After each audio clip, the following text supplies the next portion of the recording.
Claro, yo por eso quería dar las gracias hoy a los organizadores del festival por invitarme. Me habían hablado muy bien de este festival, pero la realidad supera todas las expectativas. Así que muchas gracias. Y nunca había estado en Valparaíso, por otro lado. Pero sí en Chile bastantes veces, y la primera vez estábamos recordando eso. La primera vez que vine a Chile dormí en casa de Rodrigo. Y fui acogido aquí con una hospitalidad extraordinaria. Así que Rodrigo fue el primer chileno que yo conocí en Chile. El primer chileno que yo conocí, y ahora me acuerdo yo también de eso, se llamaba, yo no sé si tú lo conocías, ni siquiera si era muy conocido aquí en Chile, aunque hay gente que lo conocía, claro, como escritor y como poeta. Se llamaba Enrique Valdés. Enrique Valdés. Yo lo conocí en Estados Unidos, era bastante mayor que yo, como 20 años mayor que yo, pero nos hicimos muy amigos. A mí los chilenos siempre se me han dado bien, las chilenas no, pero los chilenos sí. Y nos hicimos muy amigos. Él era poeta y, digamos, de la cuerda, del grupo de Teller, de Jorge Teller. Y hicimos muy buena amistad, la verdad. Y luego, y siempre que venía aquí preguntaba por él. Y nadie me daba muchas noticias, hasta que la última vez que vine, Raúl Zurita, me dijo que había muerto. Y lo sentí, la verdad. Pero en fin, luego he venido un montón de veces. Aquel día fue maravilloso, la verdad. Allí conocí la hospitalidad chilena. Bueno, es que organizamos un asado y comimos marisco a la parrilla y cosas así. Acabó tardísimo aquí. Terminamos todo un poquito fuera del límite. Y a Javier lo invitaron, lo invitó a la Feria del Libro en esa oportunidad porque ya había salido en España Soldados de Salamina, que si no me equivoco es tu cuarta novela. Exacto. O tu cuarto libro de ficción. La cuarta novela. Cuarta novela. Que en general, un libro publicado por Tusquets, por Anagrama, por editoriales del circuito en que se movía Javier y otros muchos escritores como Bolaño, en fin. El tiraje se esperaba cifras de venta entre 10.000, con mucha suerte 20.000. ¿20.000? Sí. No, 20.000 era un super bestseller y sigue siéndolo. Claro, o sea, Herralde decía que si una novela ganaba el premio Herralde, podía subir a 20.000 y eso ya era un éxito enorme. Pero Soldado de Salamina se convirtió en un fenómeno editorial de raras dimensiones en España y en América Latina también, que si no me equivoco al 2005 ya llevaba 1 millón de ejemplares vendidos. Puede ser. No lo sé, la verdad. Vi el dato por ahí. Es decir, se convirtió en un libro que tuvo una enorme resonancia, que en parte yo creo es por el tema que abordó Javier en el libro, y que es una manera más o menos oblicua, pero funcional, que tiene mucho contenido, de empezar a abordar, digamos, el tema de la guerra civil en España y el tema de la transición.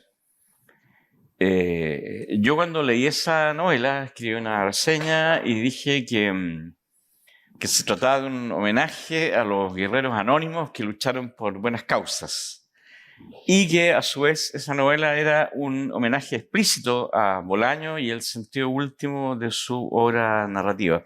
Me parecía que había un parentesco entre el personaje de Miralles en Soldados de Salamina y Auxilio Lacouture. Según cuenta la novela, donde hay un personaje que se llama Javier Cercas, también hay un personaje que se llama Roberto Bolaño, y según la novela, Roberto Bolaño fue el que te sugirió el personaje de Miralles. ¿Nos podrías contar un poco de...? Eso es complicado. No, es que antes no he dicho una cosa, que es que yo vine aquí exactamente por eso, porque cuando me invitaron a la Feria del Libro de Chile, yo era un escritor completamente desconocido. Es decir, desconocido quiere decir que hasta Soldados de Salamina a mí me leían mi madre y algunas de mis hermanas. Tengo bastantes, 4. O sea, que algunas me leían, y algún amigo como Bolaño. Entonces, yo era un escritor completamente desconocido, no me quejaba, nunca me quejé, la verdad, porque me parecía lo normal. Lo normal me parecía tener 50 lectores, 100 lectores, ¡guau! Tú los pones en fila y una cantidad enorme. Y además eran lectores exquisitos todos ellos, ¿no? Mi madre, por ejemplo, sin ir más lejos, siempre pensó que entre Cervantes y yo existía un inmenso vacío en la literatura universal. Así que, sinceramente, nunca me quejé de eso. Pero, entonces, cuando me invitaron aquí fue porque, literalmente, Bolaño, que era amigo mío y que no era lo que es ahora, en fin, ahora es otra cosa, entonces era simplemente pues, un gran escritor. Todos sabíamos que no era escritor, pero no se había convertido en lo que es ahora. Pues, pero aquí en Chile ya la gente sabía quién era, como Rodrigo, no todo el mundo, pero sí gente que sabía quién era. Y entonces engañó a los organizadores de la Feria del Libro, les dijo, aquí tienen ustedes un escritor muy importante español, invítenle, porque él iba a venir también. Entonces yo vine gracias a un engaño de Bolaño. No, y entonces lo de ese libro es rarísimo, efectivamente. Un escritor totalmente desconocido, que yo me acuerdo cuando el libro ese salió, para mí ese libro era un libro más de los que había escrito, yo no me arrepiento de los libros anteriores, en absoluto, incluso diría que alguno quizás es mejor que Soldados o que los posteriores, mis enemigos sobre todo insisten en eso. Y entonces yo me acuerdo mi editora, una persona experta, con mucha experiencia, etcétera, que se llama Beatriz de Moura, me dijo, este libro, fantástico, este libro muy bien, lo van a leer personas de más de 60 años, y vamos a vender 5.000 ejemplares. Y yo, sinceramente, vendiendo 5.000 ejemplares me sentía Ernest Hemingway. Te digo la verdad. La pura verdad. Y luego, extrañamente, ocurrió eso. No, en fin, podemos buscarle explicaciones, pero... El éxito comercial es un azar, básicamente. ¿Es qué? Un azar. Es Sí. pura... ¿Por qué un libro? Es puro azar, una serie de circunstancias que se dan. Hay libros buenos que tienen muchos lectores y libros buenos que no tienen muchos... O sea, hay libros malos que tienen muchos lectores, no hay reglas. En la literatura no hay reglas. Es decir, hay un libro que tuvo muchos lectores en su época y que sigue teniéndolos, y que fue un gran bestseller en su época, que se llama, y que no está mal, que se llama Don Quijote de la Mancha, ¿verdad? Y eso, por cierto, desprestigió por completo a Cervantes, ¿no? Ayer hablábamos de esto aquí con Jorge Edwards, ¿no? Cuando un libro se convierte en un bestseller, por ejemplo, yo recuerdo Soldados de Salamina, al principio aparece y había gente que decía, ¡qué libro tan fantástico! Y al cabo de un año, cuando ya había vendido 200.000 ejemplares, bueno, este libro tampoco está tan bien, como dicen, ¿eh? La misma persona. Es decir, el hecho de que un libro se convierta en un éxito comercial lo desprestigia muchas veces.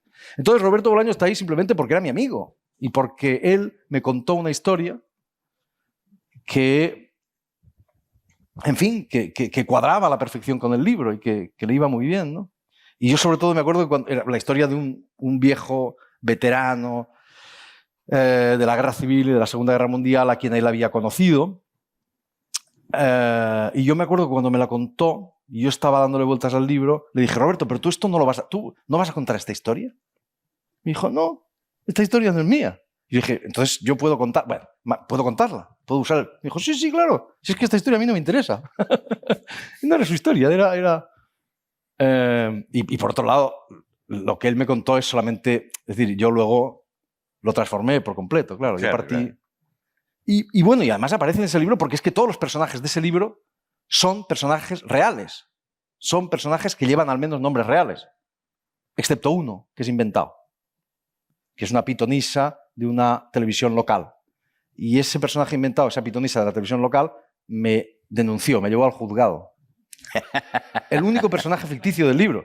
Porque decía que ese personaje era ella. O sea, perdón, la pitonisa de la televisión local de Gerona me llevó al juzgado. Porque decía que era ella. Y era el único personaje inventado. Bueno, estas cosas pasan. Entonces, por eso está ahí Robert. Y por otro lado, evidentemente el retrato de Bolaño en ese libro es muy cordial. Es muy, en fin, muy afectuoso. Entre otras razones, porque él fue muy cordial, porque tuvimos una amistad muy afectuosa y muy, en fin, familiar también, te diría. Y porque esto siempre lo he contado y es la verdad, ¿no? Cuando yo en ese momento, y es un poco, eso cuenta el libro también, yo estaba en un mal momento, personal y literario y en crisis, y él en cambio estaba en el gran momento de su vida, después de haber pasado años de grandes penurias y de gran, en fin, de ser menospreciado y de pasarlo mal, ¿no? Y estaba en el gran momento de su vida, estaba escribiendo como un loco. Y en ese momento él para mí fue un apoyo. Él era mayor que yo y realmente fue un apoyo y siempre se lo agradecí. Así que... Y se lo sigo agradeciendo, claro. Esa es un poco la razón por la que está en el libro. Está en el libro por razones estrictamente literarias, ¿no? Sí, claro, no sé. No por otro motivo. Lo de Soldados a la mina es un fenómeno paranormal. Es una cosa muy rara. Muy rara, muy rara. Bueno, hablemos un poco de la transición, que es uno de los hilos que recorre tu trabajo narrativo.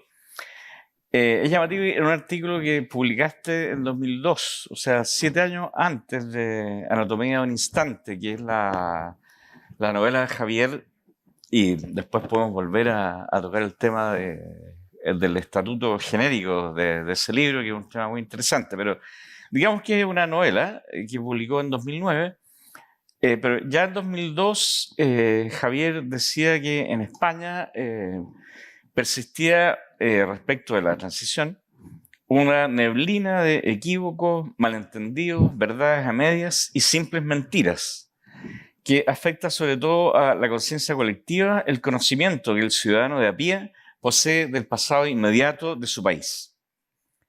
Y en la misma columna Javier escribía que no se puede seguir viviendo con una memoria falseada a cuestas. No solo porque el conocimiento del pasado es un deber moral, ni porque, como dice el tópico, los países que olvidan su historia están condenados a repetirla, sino sobre todo porque el hijo de un pasado imposible es indefectiblemente un futuro imposible.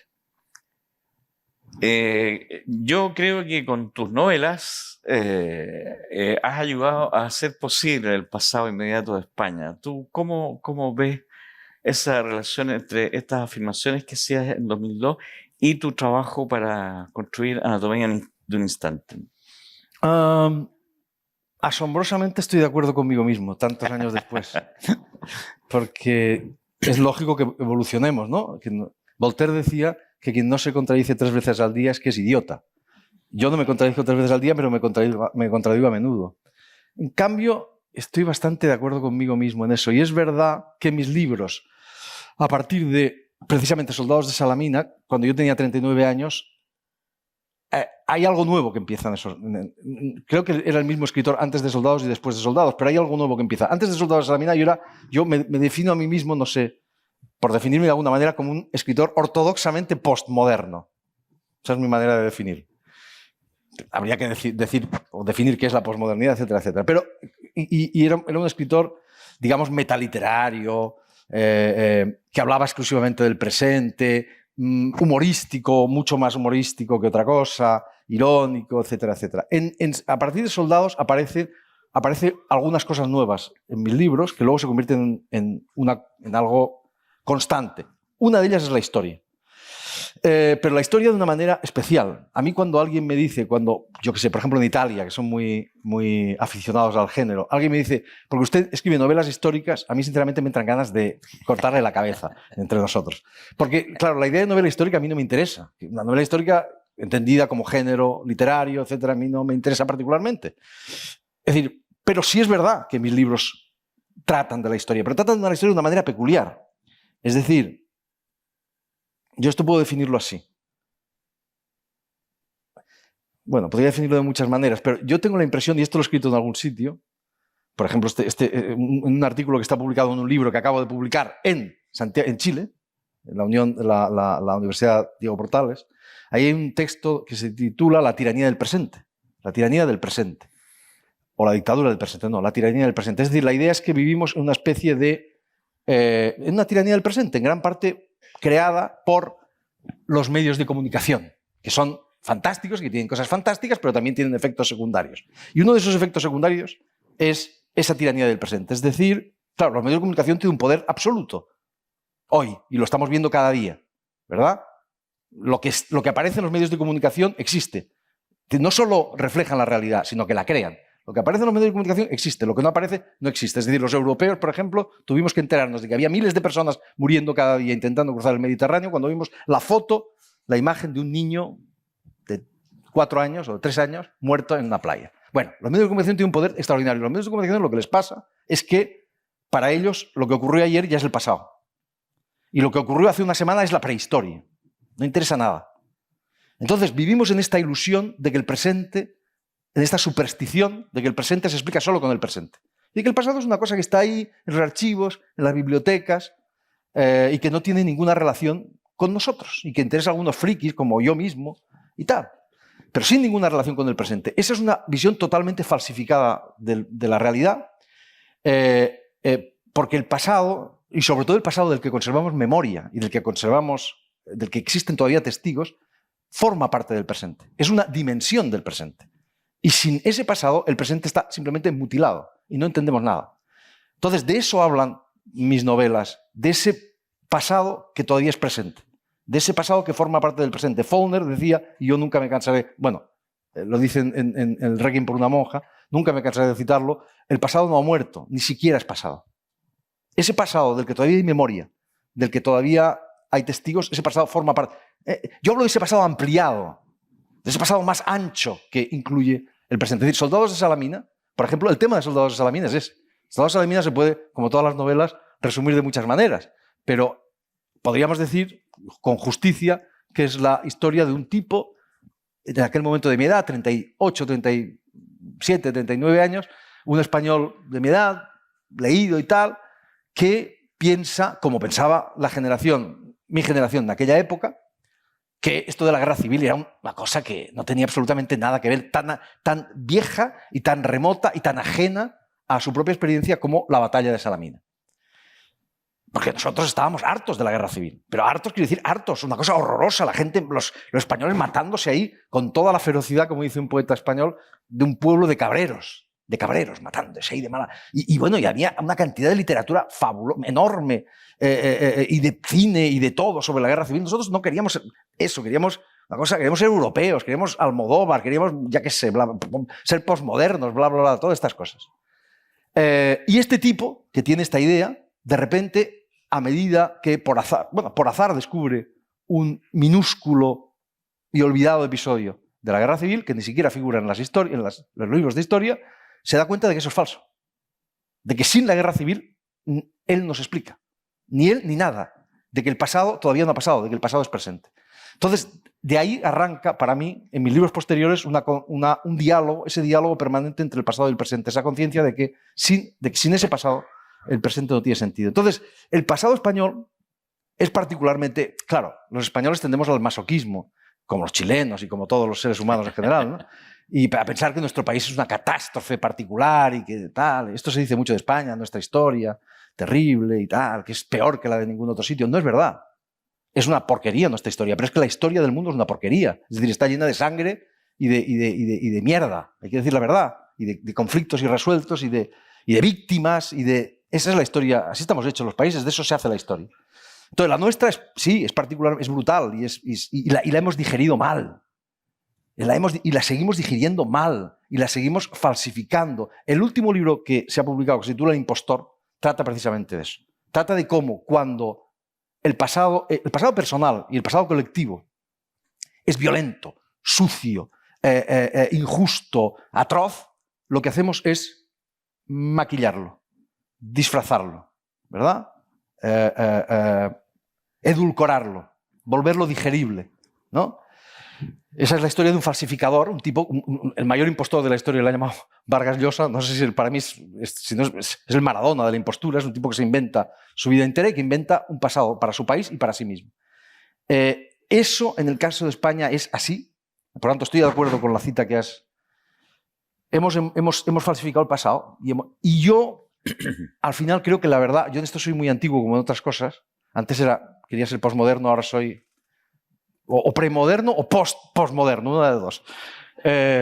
Yo creo que la verdad es útil. O sea, hay que volver al Evangelio, ¿no? La verdad os hará libres. O sea, sin afrontar el pasado personal, el pasado colectivo, es imposible vivir una vida libre, ¿no? Una vida de hombre libre. Acabas viviendo una vida de esclavo, de tu propio pasado, que eres incapaz de asumir. Entonces, es posible que mis libros, quizá la mayor parte de mis libros, tengan que ver con eso. Anatomía de un instante en particular, Soldados en particular, El impostor en particular también.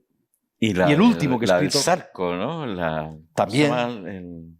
Las leyes de la frontera. Las leyes de la frontera, yo creo que también tiene mucho que ver con revelar esa ese pasado impostado del que no se hacen cargo los españoles y del que tampoco nos hacemos cargo en Chile respecto a nuestro pasado. Claro, es que es muy difícil. Claro, es o sea, muy no hay difícil. ningún... Sí. Eso es universal. Claro. Ahora, cuando salió este libro, El impostor, en Francia, en Francia tuvo un eco en particular. Bueno, mis libros son muy generosos allí, pero este tuvo un eco, ha sido el libro mío más leído y más premiado y todo esto en Francia y fuera de España. Y Tsvetan Todorov, el filósofo, que fue muy generoso con él, me contó una cosa fantástica. Dice que cuando... Claro, porque el libro hablaba de eso, de la falsificación del pasado español, ¿verdad? De cómo el pasado se edulcora, que cómo el pasado no. Y resulta que ahora, según el relato oficial, todos los españoles, o había una gran mayoría de españoles antifranquistas. Y si tú dices que los españoles, la mayoría de los españoles durante la mayor parte del franquismo simplemente aceptaron el franquismo, te dicen que ¿qué dices? Que esto no puede ser, que no, que de ninguna manera. Bueno, y me contó una anécdota maravillosa. Decía Todorov, para mostrar que esto es universal. Todorov me contó que después de la Segunda Guerra Mundial, como saben ustedes muy bien, todos los franceses fueron resistentes. La mayor parte, vamos. De los maquis. Una mentira impresionante. Entonces, claro, parece que quien convenció a los franceses de esta fenomenal mentira era, por supuesto, el general de Gaulle. Y parece ser que al principio, después de la guerra, de Gaulle decía, su lema era «Les Français n'ont pas besoin de la vérité». Los franceses no tienen necesidad de la verdad. Se inventa un pasado y ya está. Con fines políticos, obviamente. Pero claro, claro. Y eso es lo que hacemos. Esa es la puñetera verdad. Bueno, yo creo que es mi opinión, que como tus libros precisamente horadan esa visión edulcorada del pasado, alcanzan también una resonancia en los lectores, porque ven ahí que se abre una puerta para iluminar mejor su historia, su pasado, y por eso que se leen y han alcanzado algo que han alcanzado. Cuando tú publicaste Anatomía de un instante, le pediste a tu editor que señalara claramente que no era una novela, que era una crónica, un ensayo, historia, lo que sea, pero no una novela. Y sin embargo, en este libro, que se llama El punto ciego, la usas, Anatomía de un instante, como un ejemplo para... o sea, demuestras que sí es una novela, das muchos argumentos para decir que sí es una novela, y a partir de una cita de Kundera elaboras una teoría sobre 3 momentos en la historia del género narrativo. Cuando yo escribí la reseña de Anatomía de un instante, yo te hice caso y hablé de un libro de crónica. Y luego he dicho con más mesura que es un libro inclasificable. Pero ahora, después de leer esto, creo que tengo que considerar una novela. Bravo, ¿Nos podrías explicar por qué? Me alegro. No, en realidad todo es complejo, pero y necesitaría una explicación larga, pero se puede resumir. Yo le pedí... Claro, tengan ustedes en cuenta que este libro, Anatomía de un instante, trata... bueno, hay algo que quiero decir previamente. Mis libros, es verdad que mis libros últimos, están enraizados en la concreta circunstancia española, es verdad. Pero la literatura es lo que convierte lo particular en universal. Es decir, parten de España para hablar del mundo. Tolstoy decía, cuenta tu aldea y contarás el mundo. Es eso, ¿no? Entonces no son libros españoles, ¿no? Como sí. Joyce no es, con perdón por hablar de Joyce, pero en fin, ¿no? Joyce no habla de Irlanda, habla de los seres humanos, ¿no? Tolstoy no habla de Rusia, habla de los seres humanos. Bueno, eso por un lado. Por otro lado, en el caso de Anatomía de un instante, es un libro, claro, que trata, para entendernos, del último. Ustedes saben que, bueno, aquí en Chile no, pero ustedes saben que el deporte nacional español no es el fútbol, sino la guerra civil, o en su defecto el golpe de Estado. Nosotros hemos tenido a lo largo de nuestra historia, ¿verdad? Y lo hemos exportado a Latinoamérica, es una de las cosas que hemos exportado, para su suerte. Sí, para su suerte. Bien, vamos a dejarlo.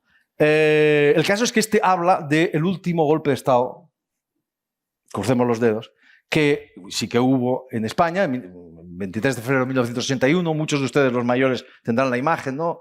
Unos guardias civiles entrando a tiro limpio en el Parlamento español, etc. Bueno, el caso es que es un hecho central en la historia de España, ¿no? Central, gran. Es nuestro, para que ustedes me entiendan, es nuestro asesinato de Kennedy. Y además tiene mucho paralelismos con el asesinato de Kennedy. Por ejemplo, el golpe de Estado del 23 de febrero también fue grabado como el asesinato de Kennedy, ¿verdad? Esa pequeña película que tenemos y fundamental película que tenemos del asesinato de Kennedy, aquí tenemos una película enorme de casi 40 minutos de golpe de Estado. Bueno, entonces, este es un gran acontecimiento de la historia española. No, es un poco lo contrario de Soldados de Salamina en este aspecto y en muchos, porque Soldados de Salamina trataba de como decía antes, un minúsculo, oscuro, olvidado episodio de la Guerra Civil, mientras que este trata de un acontecimiento central de la historia de España. Entonces, a mí me preocupaba mucho, claro, Soldados de Salamina y mis libros anteriores eran mezclas de ficción y realidad, como son todas las novelas. La ficción pura no existe. Es un invento de los que creen, de la gente que no sabe lo que es la ficción. La ficción siempre está mezclada de realidad. Si no, por eso tiene interés, si no, no tendría interés. Claro, tú dices que la realidad es el carburante de la ficción. La realidad es el carburante de la ficción. Es lo que le alimenta, es lo que le da sentido, es lo que... Entonces, Anatomía de un instante, por una serie de razones, yo decidí que sería un libro sin ficción. Sin ficción. Entre otras cosas porque ese acontecimiento histórico estaba literalmente saturado de ficciones. Saturado de ficciones. Es decir, le habían caído encima toneladas de teorías insensatas, de especulaciones, etcétera, etcétera, etcétera, ¿no? Y la realidad del hecho histórico había sido literalmente enterrada en esas ficciones, ¿no? Yo siempre digo, ¿qué es un español? Todos los españoles tenemos una teoría sobre el golpe de Estado del 23 de febrero. Todos. ¿Qué es un español? Es un tipo que tiene una teoría sobre el 23 de febrero. Como que es un americano, es un tipo que tiene una teoría sobre el asesinato de Kennedy. Ustedes ven a alguien por ahí y dice que es español, tú le preguntas, ¿tienes una teoría sobre el 23 de febrero? Y dice, no, es que no es español, aunque diga que es español. Hablo completamente en serio. Entonces, me di cuenta de que era ridículo, de que no tenía sentido escribir una ficción. Eso era, o sea, el golpe de Estado del 23 de febrero, como el asesinato de Kennedy, es como una inmensa ficción colectiva, urdida a lo largo de los años por todos, un poco, ¿no? Entonces, yo de lo que me di cuenta, ya cuando llevaba 3 años trabajando en ese libro, es de que lo que tenía que hacer era no escribir una ficción sobre otra ficción, el golpe de Estado del 23 de febrero, sino que tenía que quitarle ficción, tenía que escribir un relato sin ficción. Entonces, para mí eso era básico en el libro. Eso era un relato sin ficción. Todo lo que aparece en ese libro es real. Yo uso la imaginación como la usan los historiadores y con un poquito más de libertad, pero todo lo que está ahí era rigurosamente, era un relato cosido a la realidad, por decirlo así. Entonces, a mí eso era un dato que era el que más me preocupaba. Y por eso, dado que todo el mundo identifica ficción con novela, ¿qué es una novela? Es una ficción. Por eso le dije a mi editor, hay que suprimir la idea de novela. No es una novela, porque si tú dices que es una novela, la gente inmediatamente lo identifica como una ficción. Y para mí era clave que eso no era una ficción. Luego, con el tiempo y con el cambio de las circunstancias, y también he ido habituando, creo, a mis lectores a las cosas estas frikis que hago yo, con el tiempo, obviamente es una novela, por infinidad de motivos que intento mostrar ahí. Entre otras razones, porque ayer estábamos aquí hablando con Jorge Edwards, de Cervantes. Y la primera lección para mí que nos da Cervantes y que nosotros todavía no hemos asimilado del todo, es que la novela es el género de la libertad total. O sea, lo que dice Cervantes es, hagan ustedes lo que les dé la gana. Y nosotros, Rodrigo, y es un poco lo que intento mostrar en este libro, o una de las cosas de las que habla El punto ciego, es de que nos hemos quedado con una visión estrecha de la novela, con una visión decimonónica. Con la visión de la Edad de Oro de la novela. Exactamente. Es decir, en el siglo XIX se crea un modelo novelístico deslumbrante, extraordinario, es la Edad de Oro de la novela, y ahí estamos, ahí seguimos. Pero no es el único modelo de novela. Claro, cuando la gente habla, es una prédica constante, ¿no? La novela está muerta, no sé qué. Yo cuando oigo decir eso siempre pienso que el que está muerto es el que lo dice, pero bueno. Tal vez el modelo decimonónico Yo sigo leyendo novelas al modo decimonónico que está muy bien. Pero bueno, tal vez eso no va a dar mucho más de sí. Pero es que hay otros modelos. Es decir, ¿y por qué no escribir novelas sin ficción? ¿Por qué estamos obligados a escribir novelas con ficción? ¿Quién lo ha dicho? Cervantes, desde luego, no, ¿eh? Claro. Es decir, la base, la clave de la novela es que, como es el género más libre que existe, solo rinde cuentas ante sí misma. Es decir, las reglas las pone cada uno. Esa es la clave de la novela. Entonces, uno puede ponerse las reglas que quiera. No tiene por qué aceptar las reglas dadas por un gran modelo o por quien sea, ¿no? Solo tenemos que responder ante la propia novela y ante Cervantes, que es el que manda, es el jefe, Claro. el boss. Entonces, está claro, es decir, no solamente en el caso de Anatomía de un instante, por ejemplo, en el caso del impostor. Yo me encuentro con gente, ahora tengo que ir a un simposio a París sobre el libro, un simposio en el que participa gente muy diversa, antropólogos, historiadores, politólogos y tal. Y entonces yo me encuentro con esto, no sé, periodistas que me dicen, oye, Javier, muy bien, o no, bueno, el impostor es una crónica, ¿eh? Y yo le digo, sí, efectivamente es una crónica. Y me encuentro con historiadores que me dicen, bueno, pero claro, esto es un libro de historia. Y yo digo, sí, efectivamente, es un libro de historia. Y me encuentro con un tipo que me dice, pues esto es una biografía del personaje. Y yo digo, sí, tienes razón. Y me encuentro con filósofos que dicen, no, pero esto es un libro sobre la verdad y la mentira, es un ensayo sobre la... Y digo, sí, es verdad, tiene usted razón. Y a todos les digo la verdad, porque el libro participa de todo eso. Es un poco como Anatomía de un instante. Claro. Que son libros que participan de todos los géneros, pero esto, que no es una invención mía. Si fuese una invención mía sería malo. Yo no creo en... En fin, yo pienso como Borges que la originalidad no es más que una superstición y que en la tradición está la verdadera novedad. Esto para mí forma parte constitutiva del género, del género novela. Es decir, ayer aquí le decía a Jorge Edwards que la novela, tal y como la concibe Cervantes, es decir, tal y como es una especie de cocido, le llamamos en España. ¿Cómo le llamáis aquí? Cazuela. Una cazuela. Una cazuela. En España el cocido es un plato donde tú lo puedes meter todo. Chorizo, morcilla, patata, verdura, todo. Y todo cabe, todo, no hay problema. La novela es así. Así la concibo yo. Y así la creó Cervantes. Como un género de géneros. Como un género donde cabe absolutamente todo y donde tú, que puede asimilarlo todo, yo la concibo, eso no sé si lo digo en el libro, pero la historia de la novela, para mí, la novela es como una especie de monstruo omnívoro y mutante. Es decir, que lo va devorando todo. Y a medida que devora... No se le dice que fagocita otro género. Exacto. Y a medida que devora, que fagocita otros géneros, va cambiando. Sí. Es decir, históricamente es un hecho. Claro. Con Balzac devora la historia, se convierte en historia, ¿no? En una forma de historia. Con Flaubert asimila la novela, ¿no? Perdón, la poesía. Y la obsesión de Flaubert es esa, que tenga la altura de la poesía y el rigor constructivo de la poesía. Con los alemanes, con Musil, con Mann, asimila el ensayo. Y va asimilando y asimilando y asimilando todo lo que tiene a su alrededor. Y a medida que asimila eso, se transforma, se convierte en otra cosa. Esa capacidad mutante que tiene la novela, esa versatilidad infinita que tiene la novela, para mí está en el nacimiento de la novela, con el Quijote, y es la gran virtud de la novela y la garantía de su perdurabilidad, de que puede seguir diciendo cosas nuevas. Y eso es así es como yo concibo mis libros.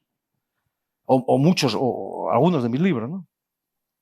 Sí, es muy interesante lo que dices respecto a que las novelas que realmente renuevan el género al principio no suenan ni siquiera a literatura, suenan a antiliteratura. Totalmente. Y que, claro, tus libros, Anatomía de un instante, por ejemplo, rompe el género y por lo tanto puede desconcertar a un lector que espera encontrar algo y se encuentra con otra cosa, pero a su vez eso expande las fronteras del género. Sí, yo lo que digo es que la verdadera literatura nunca suena a literatura, suena a otra cosa. Y eso históricamente ha sido así. Hombre, hay un ejemplo muy bonito que a mí me encanta, que es la gran revolución que se produce en la literatura en español, es cuando Garcilaso de la Vega va e imita el soneto italiano, la música del italiano, y la reacción, eso es la gran revolución de el español. Y en España, cuando ocurre esto, los poetas de su época decían, pero ya, esto no es prosa. Perdón, esto no es verso, esto es prosa. Sonaba prosa. Shakespeare ni siquiera era considerado literatura. Era un entretenimiento. Cervantes, otro que tal. Es decir, era un bestseller sin importancia. Cervantes no era un escritor de primer nivel en su época, en absoluto. Cervantes, como decía mi maestro Valverde, lo recordaba aquí ayer, nunca hubiese ganado el premio Cervantes. Nunca. López, sí, Quevedo, por supuesto, pero... Entonces, y eso siempre ha sido así. La literatura de verdad siempre va contra la literatura, contra lo que en aquel momento se considera literatura. Siempre es antiliteratura, siempre suena... La literatura no suena a literatura, suena a verdad. Cuando alguien a mí me dice... o cuando alguna vez han criticado, por supuesto, solo faltaría mis libros, ¿no? Diciendo, no, pero esto es periodismo. Yo digo, qué bien, me encanta. Me encanta. No tiene que sonar a lo que en cada momento es convencionalmente literario, ¿no? Es que es inapelable. Es decir, el Lazarillo de Tormes, que es en realidad el inicio de la novela moderna, creían la gente que era verdad. Creían que era verdad. Creían que era una historia verdadera. Robinson Crusoe se presenta también. Claro. Cuando, sin quererme comparar con esto, por favor, Dios me libre, pero Soldados la gente creía que era una historia auténtica. Que todo era verdad, y que Bolaño era de verdad, y que tal, y que Miralles era de verdad. Me encanta eso. Y que Cercas era de verdad. Y que Cercas era de verdad. Cercas era periodista. Y que era periodista y que tal. Me encanta. Porque en el fondo en eso consiste la literatura, en engañar, ¿no? Claro. La mejor definición que yo conozco de... Yo creo que la cito ahí también, porque aprovecho cualquier oportunidad para citarlo. Con esto deberíamos acabar, porque yo no puedo superar esto ya. Esto es de Gorgias. Gorgias, no Borges, Gorgias. Y no es el diálogo platónico, sino lo cita Plutarco.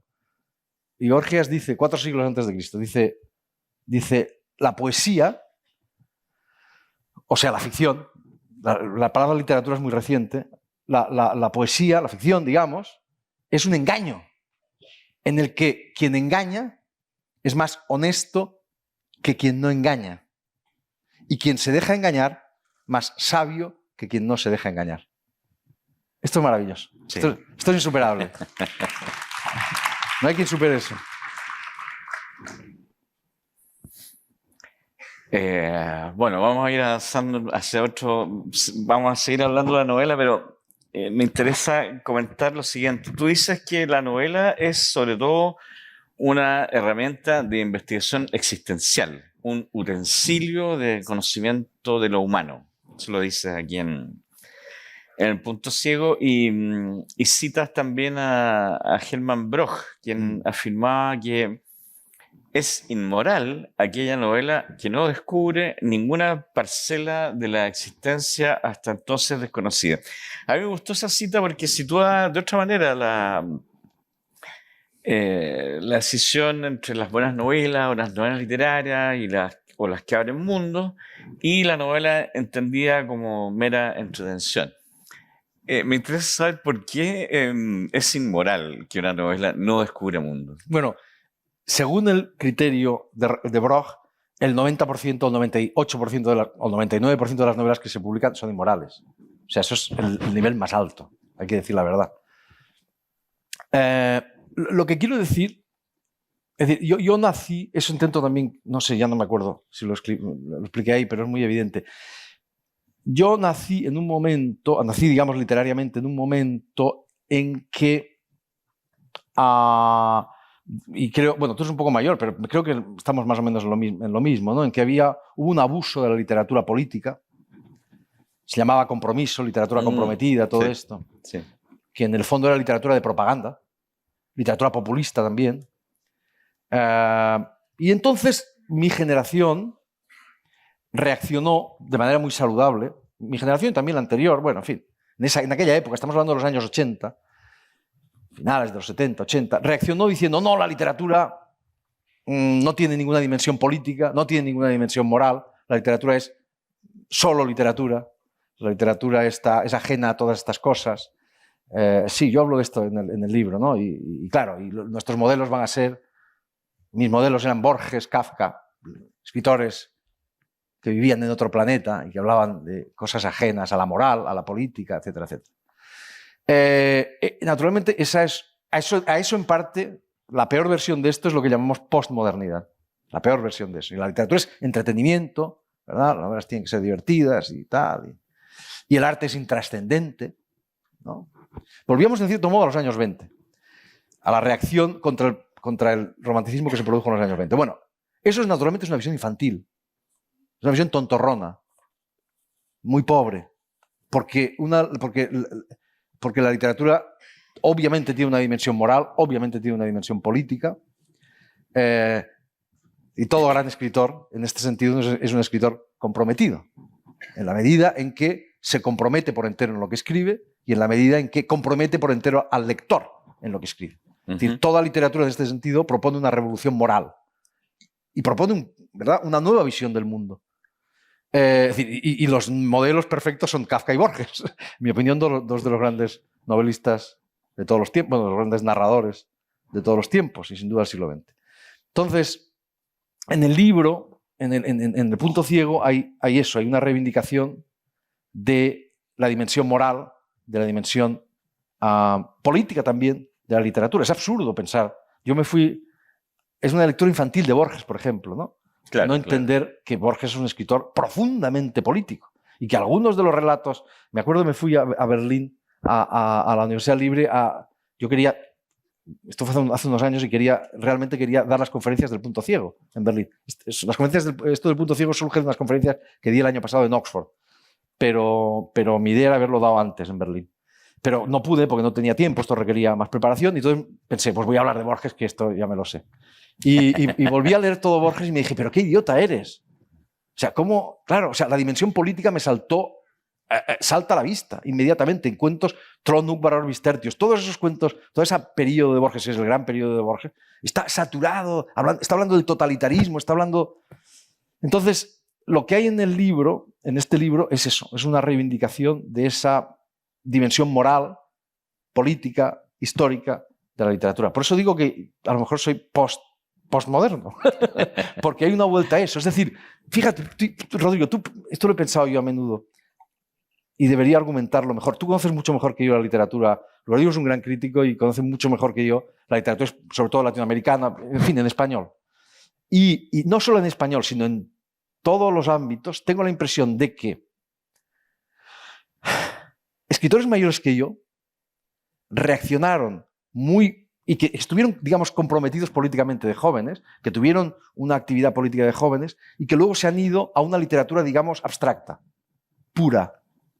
Eso, la literatura como juego, la literatura como solo metaliteratura, etcétera, etcétera. Tenemos algunos nombres en la cabeza, ¿verdad? Esa es la generación mayor que la mía.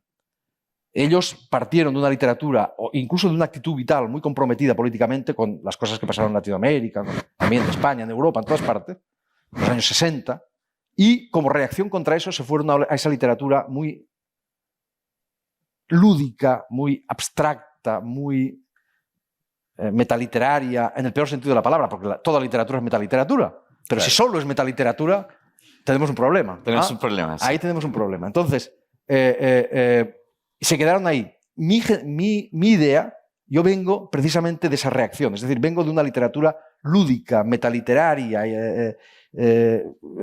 fantástica, etcétera, etcétera, y he evolucionado de manera natural sin perder eso, porque mis libros siguen siendo metaliterarios, siguen siendo obviamente irónicos, para mí no hay novela ni relatos sin ironía, etcétera, incluso humorísticos, etcétera, etcétera, han ido hacia esa otra, hacia recuperar de un modo distinto la moral, o sea, la dimensión moral, la dimensión ética, la dimensión política, la dimensión histórica de la literatura. De esto me he dado cuenta últimamente, pero creo que es bastante verdad. ¿Tú qué crees? Sí, yo estoy completamente de acuerdo contigo.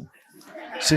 Totalmente. Sí, podríamos dar nombres. Y no estoy hablando, estoy hablando de muy buenos escritores. Sí. De muy buenos escritores que todos tenemos en la cabeza. Latinoamericanos, españoles, pero también europeos, ¿no? Claro. Es curioso eso. Pero es curioso además que la generación que te sigue a ti, a lo menos en América Latina, ha hecho otra vuelta de tuerca en ese sentido a través de libros que están muy lejos de la literatura comprometida, pero también muy lejos de la literatura entendida como una cosa lúdica y de entretención. y que están muy anclados en la historia contemporánea de América Latina. Es decir, yo creo que las mejores novelas chilenas del último tiempo tienen que ver con el golpe de Estado, tienen que ver con la dictadura. Las novelas que se están escribiendo en México, los escritores del norte de México, como Yuri Herrera. Yuri Herrera, Julián Herbert o Carlos Velázquez, están en el tema de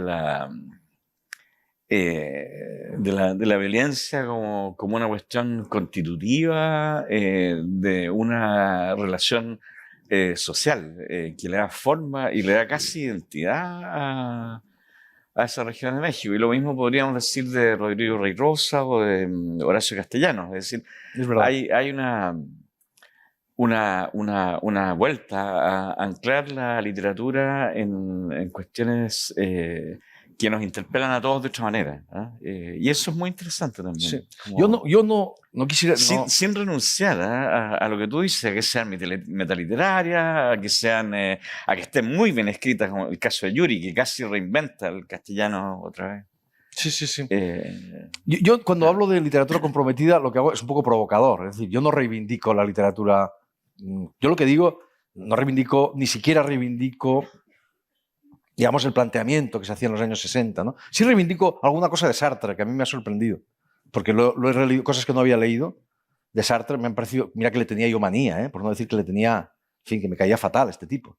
Pero relees algunas cosas y dices, joder, esto está muy bien. ¿Qué es que sea la literatura? Una cosa, o qué es la literatura, es una cosa bastante impresionante. O sea, lo que reivindico es un poco el término, de manera un poco provocadora, ¿no? Es decir, toda literatura de verdad es literatura comprometida. Eso es lo que digo yo. Porque yo cito una frase que me encanta de un escritor que me encanta, muy olvidado incluso en Francia, que es Michel Léry, ¿no? Que él habla de una literatura comprometida en el sentido personal, que me compromete por entero. Claro. Eso es ese sentido. Claro, uno podría diferenciarla de una narrativa de tesis, ¿no? Que quiere demostrar algo, claro, o que quiere manipular al lector para que el lector arribe al lugar que el escritor quiere. Eso es. Eso es lo peor de la... Eso es lo peor. Eso es propaganda. Claro, eso es propaganda. Que es exactamente lo contrario. Claro. Al menos en nuestro tiempo es lo contrario de la literatura. En otros tiempos no, pero en el nuestro lo es. Claro, la literatura unívoca, la literatura de sentido único, la literatura que prescinde de la complejidad, de la ambigüedad. Exacto, ¿no? Que quiere llevarte de la mano hasta que te sientes ahí. Eso como... es. Creyendo que así, que eso va a servir para algo. Eso no sirve para nada. La mala literatura no ha servido nunca para nada. Más que para tirar a la papelera. Bueno, tú dices por ahí también que las novelas sirven para cambiar el mundo. Claro, en este sentido. En un sentido muy preciso, para cambiar la percepción del mundo del lector. Exactamente. Hay una anécdota, perdona que te interrumpa. Sí, dale. Ayer me recordaba de ella, que la cuenta Canetti. Canetti en su diario, cuando está en Londres, se encuentra, es que me encanta esta anécdota, se encuentra a Kokoschka, el gran pintor, que está también refugiado en Londres, y se encuentra por la calle, el mundo ha estallado en mil pedazos, Europa se está yendo al carajo, y Kokoschka, abrumado y hundido, le dice, Elías, ¿y para qué pinto yo y para qué escribes tú si no somos capaces de parar esta guerra? Me parece precioso. O sea, claro, pero es que ni la literatura ni la pintura sirven para parar una guerra. Ni sirven para ¿verdad? Para formar gobierno. Ni sirven para cambiar una ley de educación. Yo qué sé. Para eso no sirve. La literatura no cambia el mundo así. Que es la inmensa ingenuidad, torpeza que cometieron. Y Sartre era más listo que todo esto. Pero bueno, en España se creía que el franquismo iba a caer si escribíamos novelas sobre mineros. Claro, es que era un disparate todo enorme. Sí. O que eso contribuía en algo, no contribuía en nada. La literatura cambia el mundo porque cambia la percepción del mundo del lector. Ese es el modo que tiene la literatura de cambiar el mundo. Uh-huh. Porque cuando uno lee un gran libro, porque cuando uno lee a Kafka, el mundo cambia. Ya no eres el mismo. Ese es el modo en que la literatura cambia el mundo. Es un modo mucho más lento. Es un modo, ¿no? Lo que nos parecía de una manera pasa a parecernos de otra. Y eso lo hemos experimentado todos. O sea, los grandes libros hay que aspirar a eso. Yo soy vanidoso, pero no tonto. Entonces, no pretendo que mis libros tengan ese efecto con el lector, pero esa es la ambición que tenemos que tener, ¿verdad? Porque eso es lo que han hecho con nosotros los grandes libros. Entonces, en este sentido, toda gran literatura es literatura comprometida. No existe gran literatura que sea literatura intrascendente, que sea mero entretenimiento que sea mera juego. O si es un juego en el que nos lo jugamos todo, el escritor y el lector. Esa es la gran ambición que ha tenido siempre, por otro lado, la literatura. Sí, completamente de acuerdo contigo. Hablemos de los lectores. Tú en el punto ciego traes a colación una cita de Virginia Woolf, quien regaña o reta, como diríamos en Chile, a los lectores. Y les dice, en su modestia, parecen ustedes, es decir, nosotros los lectores, considerar que los escritores están hechos de una pasta distinta de la suya, que saben más de los hombres de lo que ustedes saben. Nunca hubo un error más fatal, dice. En esta división entre lector y escritor, esta humildad de su parte, estos aires de grandeza de la nuestra, lo que corrompe y castra los libros, que deberían ser el fruto saludable de una estrecha e igualitaria alianza entre nosotros. Y tú agregas que ella se queda corta, que es el lector el que de verdad y de manera más profunda crea el libro. ¿Puedes explicarnos más sobre el papel del lector? Esto para mí es una convicción profunda. La literatura es un...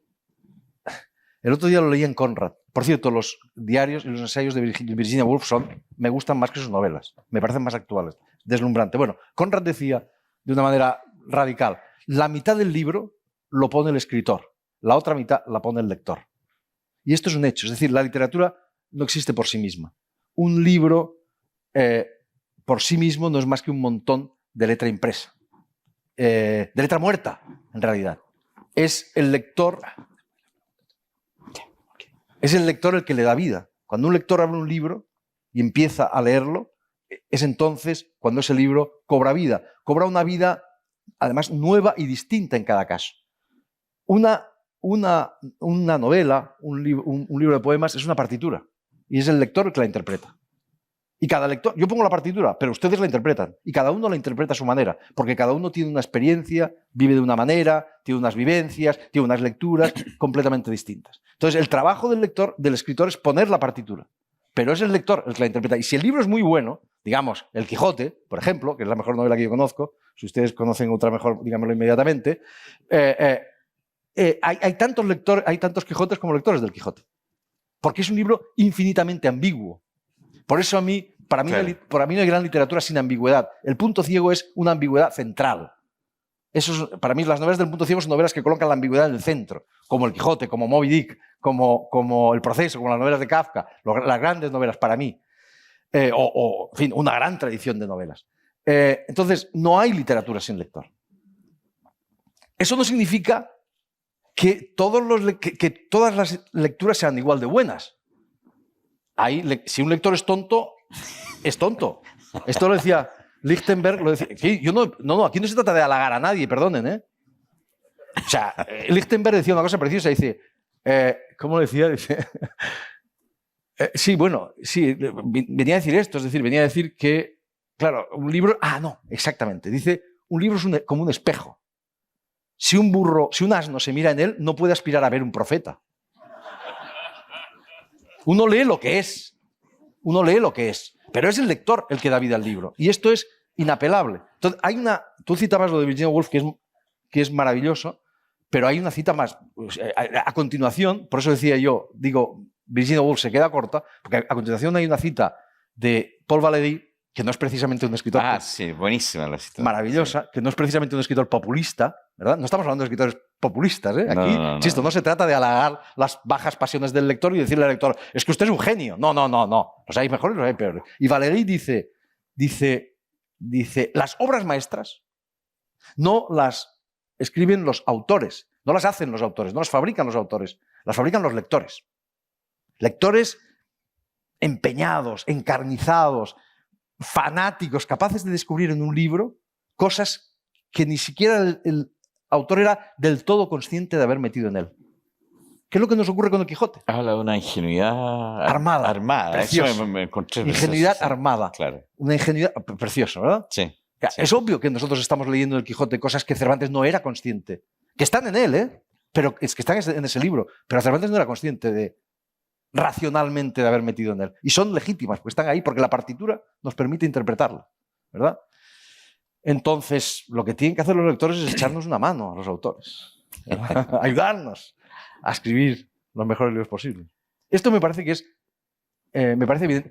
César Aira, en algún, a quien yo aprecio mucho personalmente y literariamente, en un libro publicado en la UDP dice no es, los lectores no, o sea, una obra no es una partitura porque la partitura se tiene que interpretar. No, estoy totalmente en desacuerdo con él. Es una de las pocas cosas en las que estoy en desacuerdo con él. Porque no hace falta ensayos. Él dice, no es una partitura porque las partituras hay que ensayarlas. Pero eso es en el lenguaje musical. En el lenguaje verbal no hace falta ensayar nada. Todos estamos preparados para leer. Bueno, quizás sí justifica él que él escribe a la primera, nunca corrige. ¿Te acuerdas de ese pasaje? Sí. No, pero él dice respecto a su escritura de novelas, Aira nunca corrige. O sea, de repente voy a llegar, a estar escribiendo un manuscrito en la página 50, se da cuenta que está empantanado, lo agarra y lo bota, y escribe otro. Pero nunca corrige, nunca vuelve atrás. Otra cosa en la que discrepo de Aira, vaya. Me has fastidiado. No, Sí, es una postura bastante particular. Son maneras de trabajar. Claro. Yo no. Para mí escribir es... Yo soy flobertiano, 100%. Escribir es reescribir y averiguar qué es aquello que tú querías decir y no sabías que querías decir. Exactamente. Sí. Y eso significa que la escritura es exploración y reescritura también, ¿no? Pero bueno, cada uno tiene su método de trabajo.